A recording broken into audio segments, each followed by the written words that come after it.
much more than anything in this world. Nothing compares. पता नहीं हमनी में से बहुत से लोग आदत के अनुसार प्रार्थना करेलन। परिवार के रूप में हमनी का प्रार्थना करेली जा। सामान्य रूप से परिवार में प्रार्थना कर समय परिवार खातिर के उनकरा जरूरत खातिर सामना करे वाला संकट के विषय में भी, दुर्घटना के विषय में, आर्थिक तंगी खातिर के परमेश्वर की सहायता खातिर प्रार्थना करेली जा। बाकी मत सोची कि वह प्रार्थना एगो हवे। रउआ में से कितना लोग परिवार के साथ मिल के प्रार्थना करेली हम नहीं जानत। बाकी हम जानत हई प्रार्थना करे वालन से हम कह चाहत हई थोड़ी देर परिवार के साथ आधा घंटा 1 घंटा प्रार्थना करके यह व्यक्तिगत प्रार्थना यह काफी बा, ई सोचल गलत बा।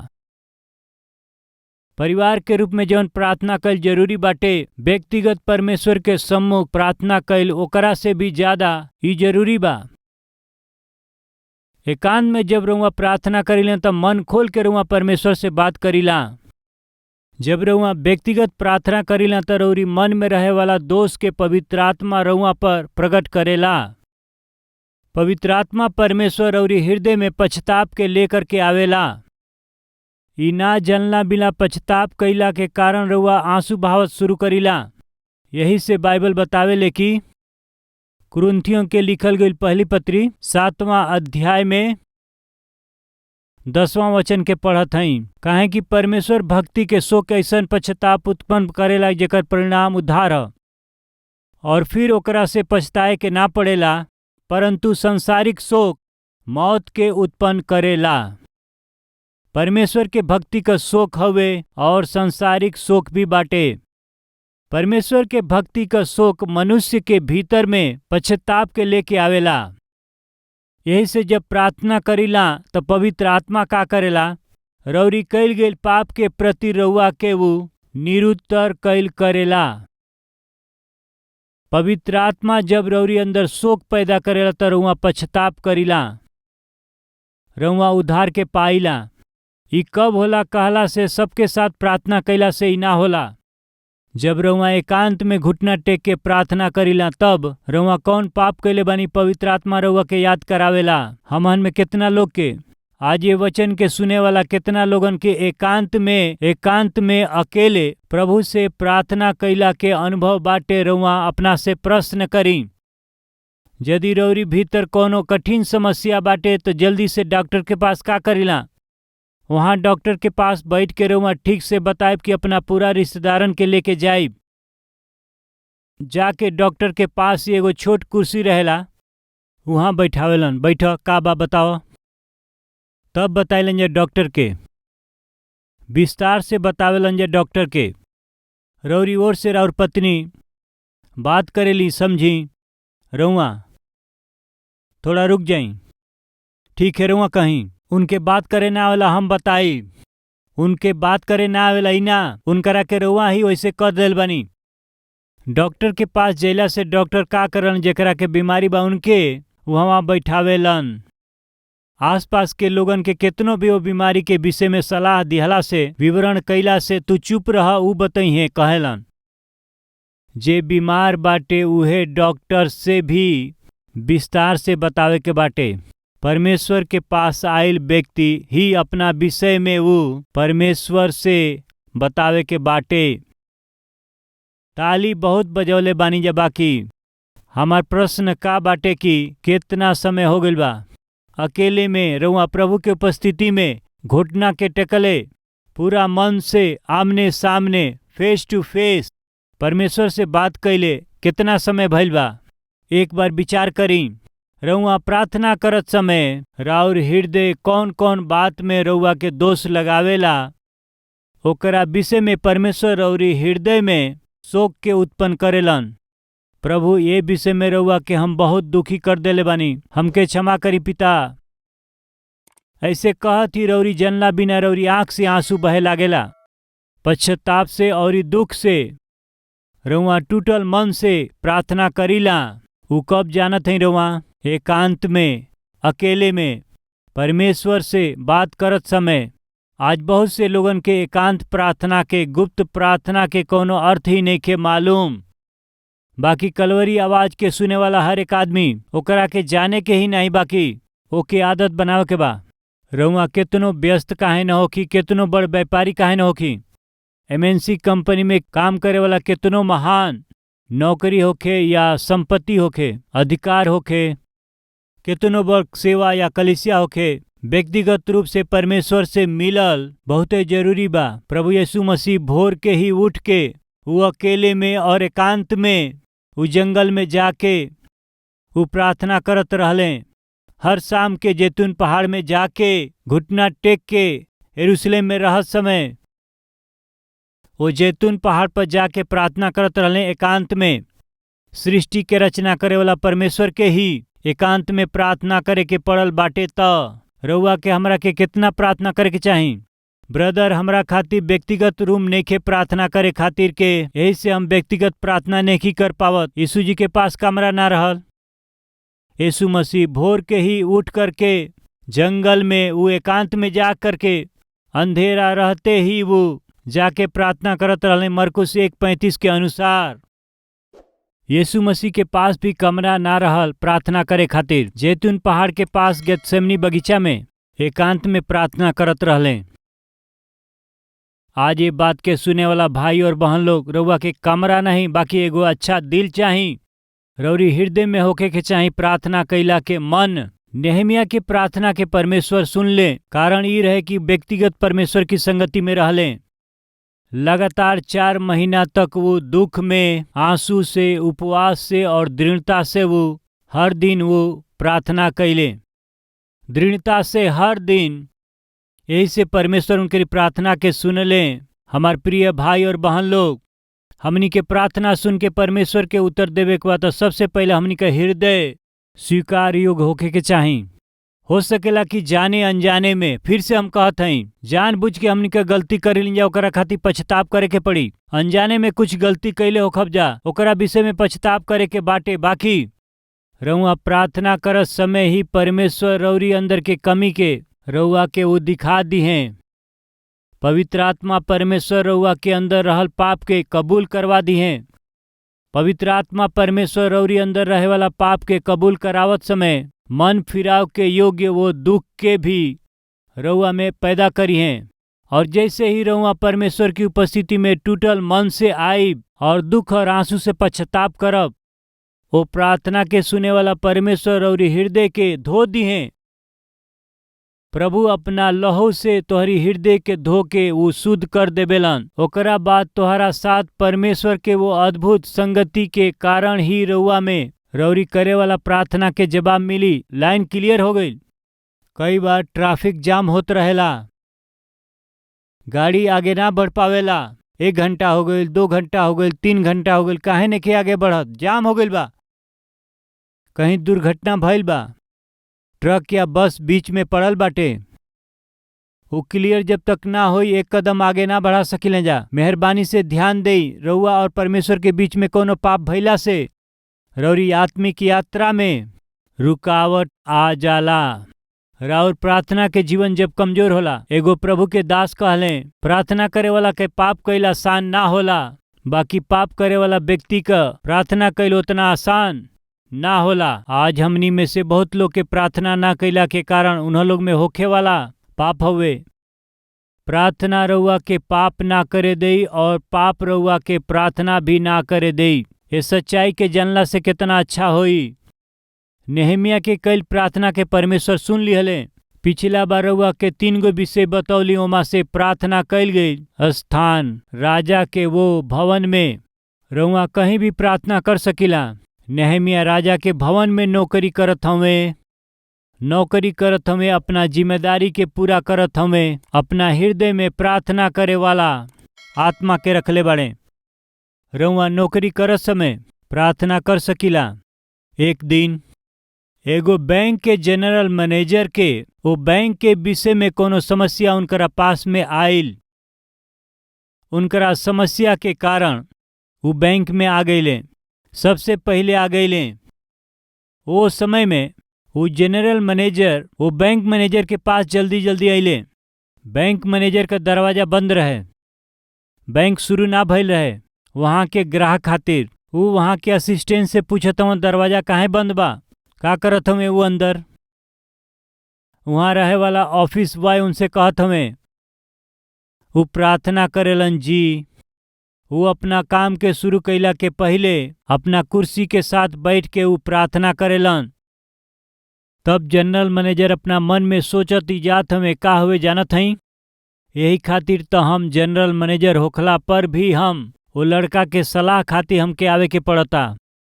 काहे कि वो इतना बुद्धिमान बाड़े, काहे वो इतना बुद्धिमान बाड़न अब हमके मालूम भइल। जनरल मैनेजर सोचत हम अब हमके समझ में आइल ह। हमरा जैसे बुजुर्ग जौन हम जनरल मैनेजर के पोस्ट में बानी, समस्या अइला से सलाह खातिर हम दौड़ के मैनेजर के पास आयल बनी कहला से काहे वो सलाह दिहला के स्तर तक पहुंच गइल बने। अब समझ में आइल वो नौकरी करत समय परमेश्वर के सहायता ले करके नौकरी करत बाणे। वो जब सलाह देबेलन त परमेश्वर के ज्ञान से वो देबेलन। हमार प्रिय भाई और बहन लोग, नौकरी कैला के जगह में रउआ के अपना कंपनी खातिर और फैक्ट्री खातिर रउआ के आशीषदायक, रउरी कंपनी खातिर आशीष के कारण जहाँ रउआ काम करीला जे रउआ के काम दिहल ओकरा खातिर भी रउआ आशीष के कारण बनना चाहतनी तो प्रार्थना के आत्मा हमेशा रउरी साथे रहे के चाही। नेहमिया एगो प्रार्थना करे वाला आदमी रहले। यही से राजा पूछले का चाही नेहमिया। ऐसे राजा के पूछला से वो हड़बड़ी से राजा से कोनो बात ना कैलन। पता नहीं कुछ लोगन के बहुते ज्यादा बक बक कैला के आदत होखेला। तोहरा के का चाही नेहमिया कहला से स्वर्ग में रहे वाला हमारा परमेश्वर के का कहत हमें प्रार्थना करके शॉर्ट प्रेयर। कितना छोट प्रार्थना कैलो यहाँ जवाब दिहला से पहले ही वो it was a very short prayer. ये छोट प्रार्थना हवे बाकी बड़ा उत्तर के लियवला के कारण जानत हई का ओकरा पीछे एगो महान प्रार्थना का जीवन बाटे। मत भूली वो प्रार्थना करके राजा से हम एह तरह से निवेदन कैली कि कहवे यदि राजा के भाई और अपना दास से रुआ खुश होई तो हमारा के यहूदा और पुरखा लोग के कब्र के नगर के भेज देई ताकि ओकरा के हम बनाई। प्रार्थना कैला के एगो जगह राजा का भवन, प्रार्थना कैला का समय बहुत ही कम समय, बहुत ही थोड़ा समय। फिर प्रार्थना का मिलल उत्तर 3 गो विषय, प्रार्थना कैल स्थान, प्रार्थना कैल समय, प्रार्थना के मिलल या फिर प्रार्थना का लियावल जवाब। कैसन उत्तर मिलल बा जानत हई रउआ, पढ़त हई देखी जा। रउआ हमरा के अनुमति दिहला से, रउआ हमरा के भेजला से राजा हमरा पितर लोगन के नगर के बनावे के रउआ भेजब तब हम जा करके हम जाइल चाहत हई राजा, रउआ भेजब का। तब राजा जकरा पास रानी भी बैठल रहली हमारा से पूछले तू कितना दिन तक यात्रा में रहब और कब लौटब। पूछले भेजब बाकी नेहमिया पहले हमके बताव का राजा कब अइब बताव। ये बात बहुत अच्छा बा प्रिय लोग, हमारा के गारंटी दे द।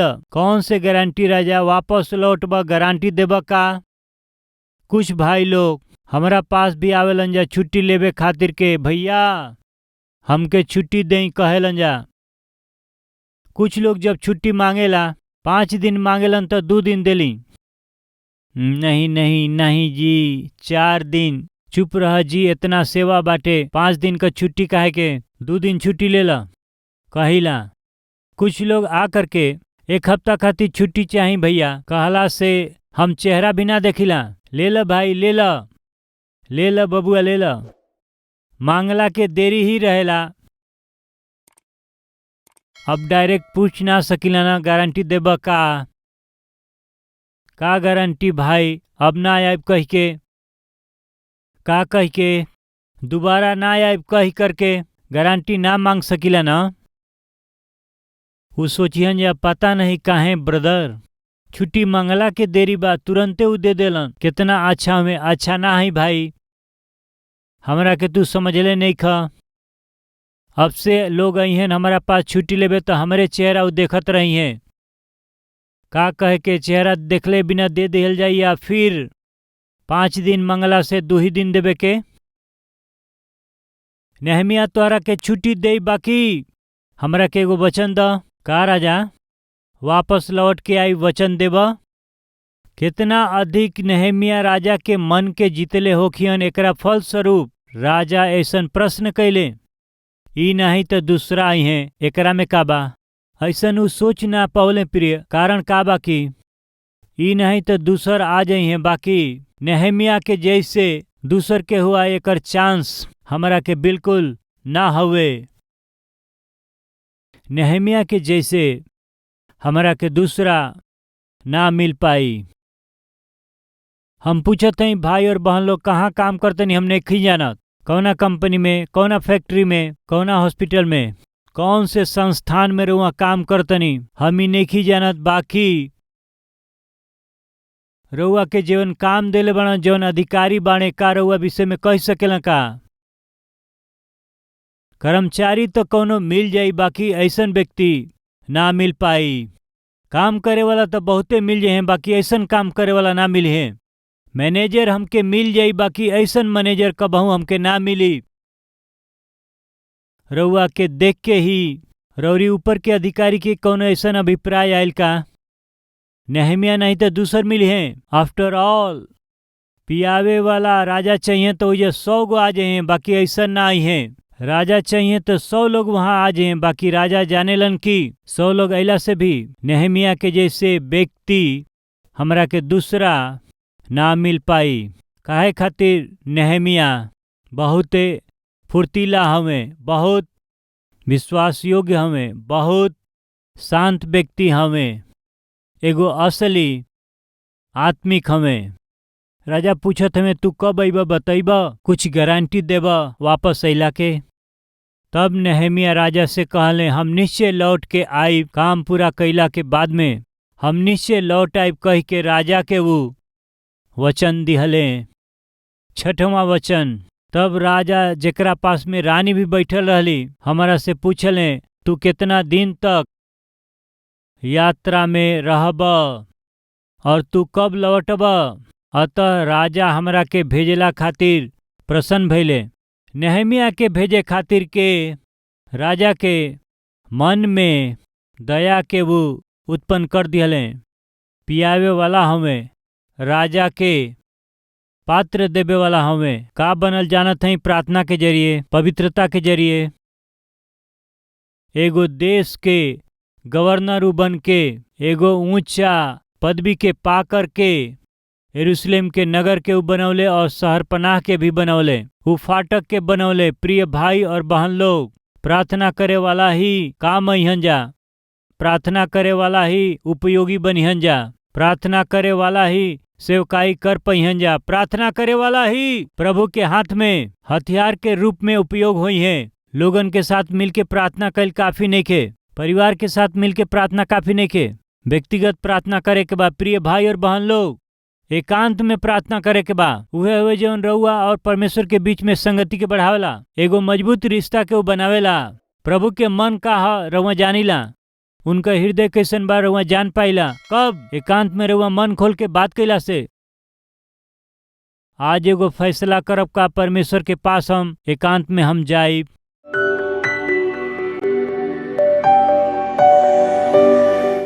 पवित्र परमेश्वर पिता, नेहमिया के कल प्रार्थना के अद्भुत जवाब रउआ देले बानी। नेहमिया के आशा से बढ़ के, नेहमिया के सोच से बढ़ के श्रेष्ठ उत्तर नेहमिया के रउआ देले बानी। पिता ई वचन हमनी के जीवन में फले के बा, ई वचन हमनी में काम करे के बाटे। रउरी उपस्थिति में हम एकांत में दिखाई देवे के बा। ऐसे ना दिखाई देवे वाला दिन हमनी के नइखे गुजारे के।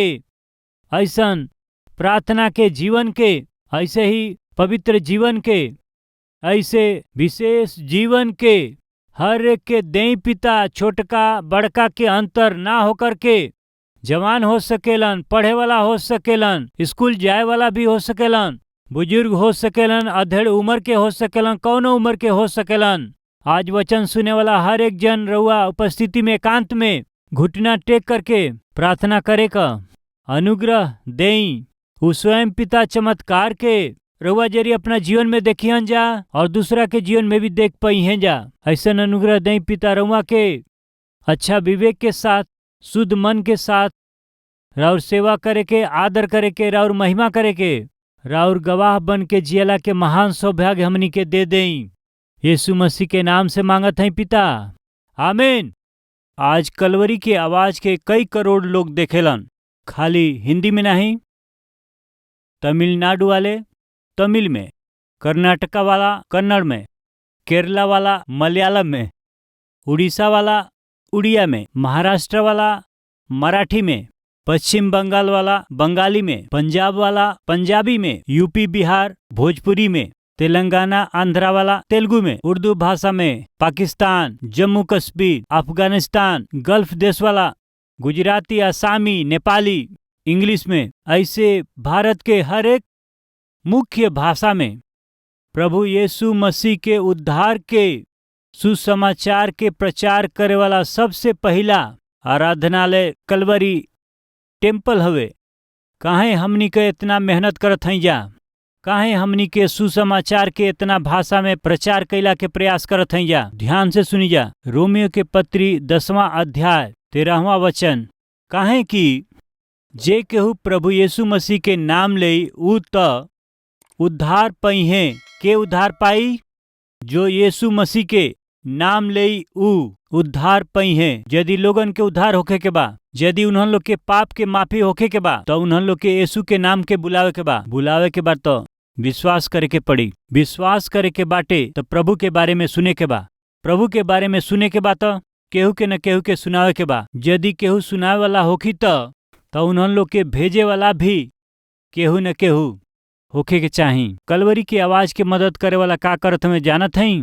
ई सेवक जौना प्रभु के वचन के प्रचार करत हमें, रौरी मदद के जरिए ही प्रचार हो सकेला।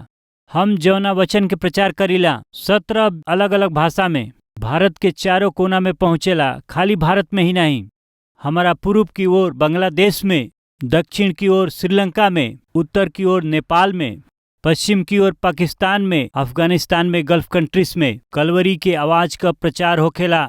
उनकरा अपना ही भाषा में, खाली अपना ही देश में नहीं, बाकी आस पास के सगरी देशन में हम सुसमाचार फैलावत हई जा। आवे वाला दिन में एशिया के हर एक देश में सुसमाचार के पहुँचाए वाला कलीसिया प्रभु हमके बनावे। ऐसन प्रार्थना हमहन जरूर करी। जौना सुसमाचार से हमनी के मुक्ति पौली जा, ओकरा के दूसरा के ना दिहल हाँ अच्छा ना हुए फैसला करी जा। हमार उद्धार यही से भइल काहे कि केहू हमरा के प्रभु यीशु मसीह के बारे में बतावल। नाश होखे वालन के बचावे खातिर सुसमाचार सुनावे के बा।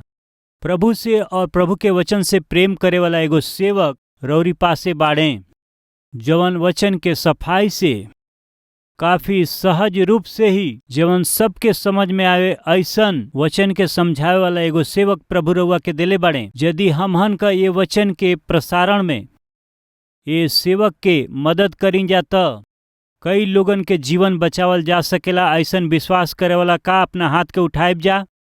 विश्वास करे वाला भाई और बहन लोग अपना हाथ के बटाई।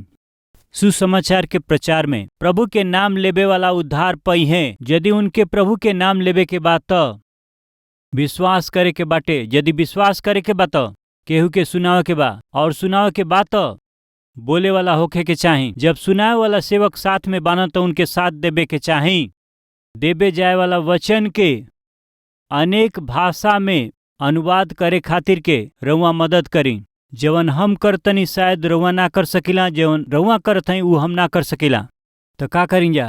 रउआ के हमरा के मिल के काम करे के पड़ी, तबे सुसमाचार दे सकेलिन जा। यही से फैसला करी अपना हैसियत के अनुसार, चाहे महीना में एक बार, नहीं तो 2 महीना में एक बार, या फिर 3 महीना में एक बार, या फिर कोनो भी विशेष अवसर पर रउरी जीवन में कोनो खास भइल बा, धन्यवाद रूपी बलिदान लेके रउआ आगे आई।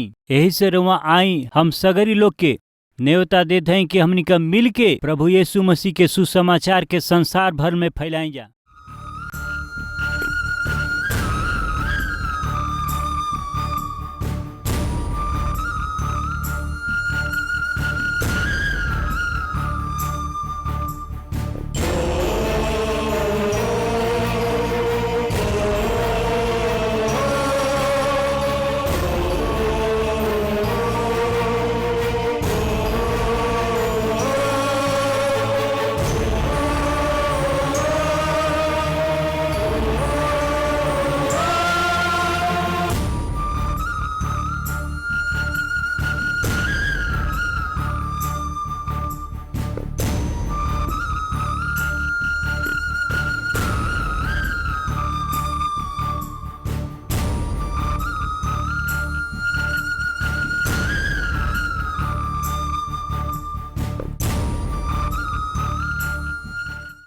हमार पता बा Calvary, post box number 30, Kukatpally, Hyderabad 72।